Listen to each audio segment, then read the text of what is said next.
ওষুধটা খাবা? এই ওষুধটা কেমন করে খাবা? চেপে চেপে। চেপে চেপে খাবা? হ্যাঁ। আচ্ছা ওকে, দাঁড়াও দেখছি, দাঁড়াও। ই ই ই কাম। বেরিয়ে যায়, এই যে বেরিয়ে যায়।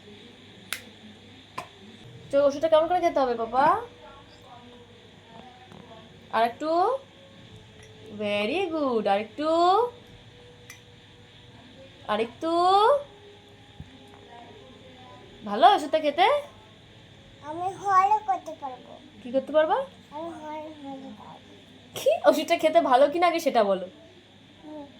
তুমি আবার ভালো হয়ে যাবা, ঠিক আছে? এটা কি এমন দিয়ে আবার জলও আছে? এই ওষুধটা কেমন করে খেতে হয়? আম আম আম দেখে। তোমার পেটে খুব ব্যথা করছে? হ্যাঁ হ্যাঁ। ভালো হয়ে যাবা, দাও দাও।